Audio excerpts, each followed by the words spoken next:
let's go explore the ArtSnacks box for June 2019.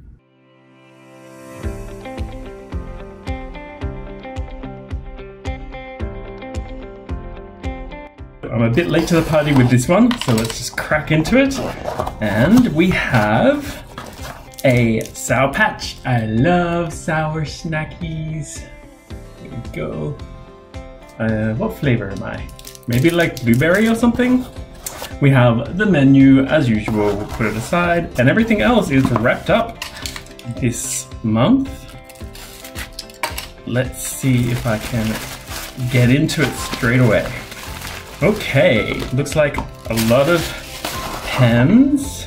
This one, pretty much got it recently. Do I still have it handy? Anyway, it's a brush sign pen. Looks like this is orange. Okay, it's totally different from what I thought. I'm silly. And so actually that looks quite fun.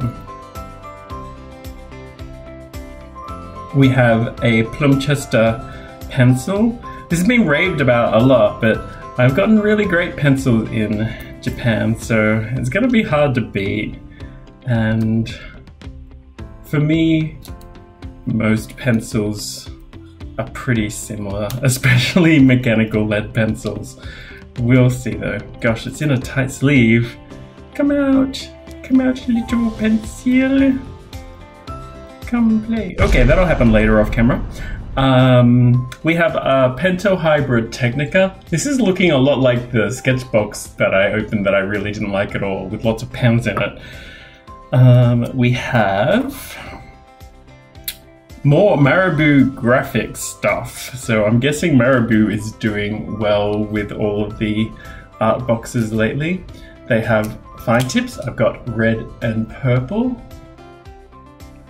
And brush tips. Same colors. And is that it? I think that is it. So let's swatch this possibly disappointing box. We'll see. We'll see if I can get some watercolory effects and some other interesting stuff going on with it. And how about, to make this more fun, I bust open a whole new sketchbook. I've got the premium sketchbook softcover edition Gamma series from Stillman and Byrne that I've been dying to try out. So and these are all the series that you can get. Alpha, Beta, Gamma, Delta, Epsilon, Zeta. Very Greek inspired, and I don't think I've properly tried Stillman and Byrne paper yet, or maybe only swatches. So let's dive in and try it out. Let's go on an art adventure.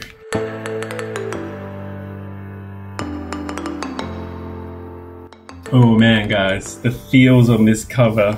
We need feel-o-vision on YouTube. Oh, so nice. And it has a kind of off-white paper inside of it, which is interesting. Don't know if that shows up well on camera, because I bumped up my ISO. And as usual, I'm gonna flip it around back to front. And actually, let's do some swatches on the back page first. So I totally just realized I don't have a sticker. I guess the trick is that seems to happen to many people, is that the sticker actually can slip through the little cracks in here and here because their shipping sticker only covers the middle part and the sticker's small enough to slip through. Let me demonstrate. Like that. So that sucks. Maybe I'll contact them. I start swatching with the Marabou Graphics Aqua pens. I received a bright red and a desaturated purple. There's a rounded fine tip end and a brush tip end. They're both felt tip and activated with water. They're $5.98 retail together, and the menu says, wet your palette this month with 2 Marabou Graphics Aqua pens.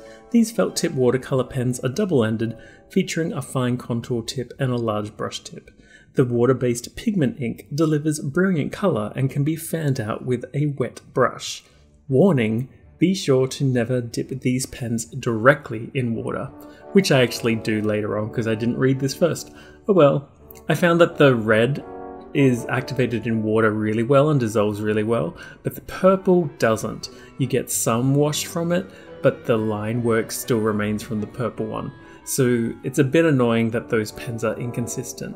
Secondly, I also found that when you use the brush tip, the felt tip on this paper, which is actually fairly smoothish, begins to destroy and rough up the felt tip quite quickly. And it becomes kind of pilled, like paper almost can become pilled, but it's on the brush tip itself. It sort of can be fixed a little bit, but I found it really starting to fray really quickly from just the one drawing later. And I found that that's really disappointing. All in all, I'm not a fan of these two pens. The next item is the Plumchester 0.5 mechanical pencil for $17.99 retail. What a joke! I have bought amazing quality metal mechanical pencils in Japan for a fraction of that price. Maybe the most I've paid for one is like $5 or something, and that pencil, the Kurotoga I think its name is, even rotates the tip so that you always have a fine point to work on, and it doesn't break the lead, and it's such a pleasure to hold, and it's ergonomic, and it's just beautiful. $18 for a pencil? That's ridiculous. I'm so sorry. Next up, we have the Pentel Arts Micro Brush Sign Pen for $4.99, and I received a vivid orange. I loved this pen so much. The fine bristles are so fine, and you almost can't even tell that there are bristles at first. And you can get really nice kind of effects of sweeping the brush tip over the paper and getting some texture showing from that, or you can move slowly and also just get a really nice smooth effect. It also dissolves really brilliantly in water, and I tried later on to reactivate it several days later, and it's still totally activated perfectly.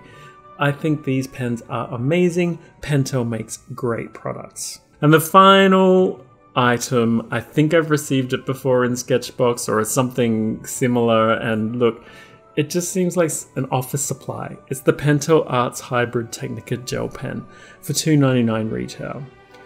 The menu says, get down to details with the Pentel Arts Hybrid Technica Gel Pen. This pen is pretty special. It features a unique tungsten carbide roller ball tip that ensures a consistent line from the first to last mark. The pigment ink is archival and water resistant, and it won't dry out if left uncapped during use.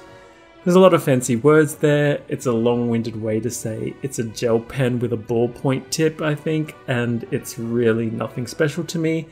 I will point out that I did not find that it was archival or water resistant at all, and I even tried activating the gel ink several days later, and it's still totally dissolved in water. So it is definitely not water resistant. Do not use any water media with it. Hopefully you can put up with me being a little bit negative for this box, and let's do our best to enjoy it by making some art. I've been really wanting to draw some older people lately and just have a more diverse set of portraits available or practice with those rather than just drawing young pretty people. So I had a look online and couldn't find anything easily, but I've recently been watching a new Netflix TV show, and I wonder if anyone's able to guess who this might be. It's actually from the original incarnation of the TV show, not the new version. This is Anna Madrigal, and she's such a fascinating character, the arguably lead character or most important character from Tales of the City. I think she's an amazing character for many reasons. Firstly, for being transsexual in a book way back in 1976, and same for the TV show. I think it was in the early 90s, and it's always great to see some LGBTQIA+ representation on TV or in media. And of course, in many places of the world, such as the United States, it's currently Pride Month, so I'm really happy to celebrate that. And she's just such an amazing character. In all the incarnations of the TV series, she's played by Olympia Dukakis. And Olympia Dukakis is just such a fantastic actress. She's got such a commanding presence, and just I think she just draws you in.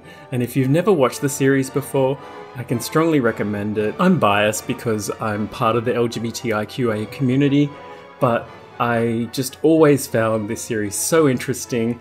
And of course, some of the other characters, like the little country girl of Marianne Singleton and the gay flatmate of Mouse, they're all just such interesting characters. And many of them return for this new series, as well as Ellen Page, who I think is also extraordinary.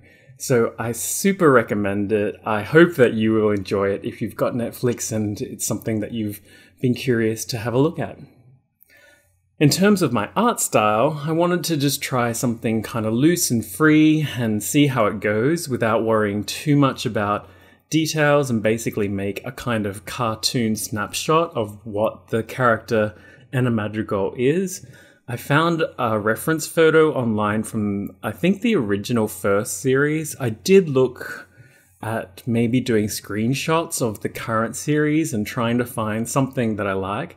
But I've noticed that the new series actually often shoots the house and Anna Madrigal in darkness or in shadows, or basically not strong light. And I just didn't find an interesting reference photo, and I particularly had this idea of her being in her garden or being surrounded by flowers and being able to draw some flowers as well. And I just found this reference instead where she's out in the garden. She didn't actually have many flowers, I don't think. I've just made those up. And I've just used the red and orange that I received to do that. It's a bit of a challenge because the red and orange are fairly similar, and that only really gives me the purple and the black as well. The black is coming from the Technica pen, and I actually washed that out and kind of spread that around because it's not waterproof. I mess out a couple of, well, actually a whole bunch of things. One of the things that I'm really unhappy with is her lips. Not only do I make them way too crazy bright several times, but I weirdly move them down. I have a habit of putting lips in the wrong place for some reason. But for some reason, I have them in the right place, and then I decide, nope, they need to be lower down, and then I've just made her lips really in an odd spot, which probably now you're really going to focus on and pay attention to, so sorry, whoops.